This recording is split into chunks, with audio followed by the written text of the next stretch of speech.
Hello, welcome to Local Edition. I'm Leslie Leyton. Governor Jerry Brown just released his new budget for the 2013 fiscal year, and here with a look on that, what's to come in this new legislative year is Assemblyman Don Wagner. Thank you very much for being here. Hi, Leslie. Glad to be with you. What are some of your thoughts about Brown's new budget right off the top? Well, right off the top, I think there are some encouraging things in that budget. The governor has been saying the right things, and some of the leadership in both houses have been saying the right things about keeping a restraint on spending. They've been given some new money under Prop 30. The public said okay to tax increases, but what so far we're seeing is at least an effort to keep that spending within some level of reasonability, and indeed spend it on what the folks said they wanted it spent on.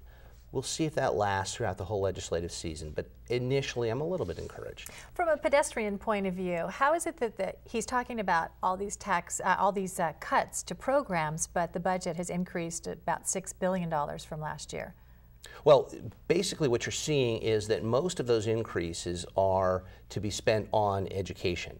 Now, what's going to happen, unfortunately, is I don't think most of the dollars will really end up in the classroom. If you look at where there has been underfunding in the last several years and the efforts that are being made to make up for that underfunding, I think you're going to find that a lot of it, and people will be disappointed to find that a lot of that spending really doesn't go into the classroom. So you're thinking that it was really just a grab for some of the money to go into the schools, but the rest of it to go in the general fund to do with what? Oh, there's no question about that. They put together a special fund in the general fund, so it's really just an accounting gimmick in the general fund. The tax money goes into that accounting gimmick, which frees up dollars to be spent in other places. You know what I'm hearing from Republicans today? I've been talking to a lot of Assembly representatives who are talking about AB 67. Tell us about that and why it's important to the Republican Party right now. Well, it's important to the state of California, not just the Republican Party, because what AB 67 says, and I am happy and proud to be a co-author of AB 67, is that the new tax money that the governor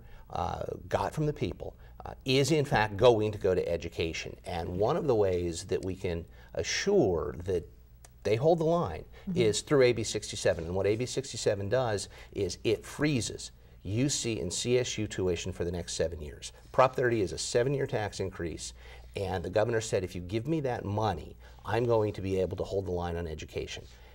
AB 67 really puts some teeth in that promise. The CSUs and the UCs cannot increase tuition, and we think that's the right thing for the students and for the families that are struggling to put their children through our UC and our CSU systems. Let's hold the line on tuition. That's what AB 67 Okay, so you're does. holding them to Prop 30. You don't want tuition to be raised so that there will be more money freed up possibly to go to other sources, Correct. other places. My concern has always been, and I think it's a concern shared by a number of folks who look at this with a little bit of economic sophistication, is that when you start throwing more money into the system and making it available through tax increases, through increased student loans, what happens is the UCs and the CSUs act economically rationally. There's more money available, they're going to sop it up, they're going to raise tuition.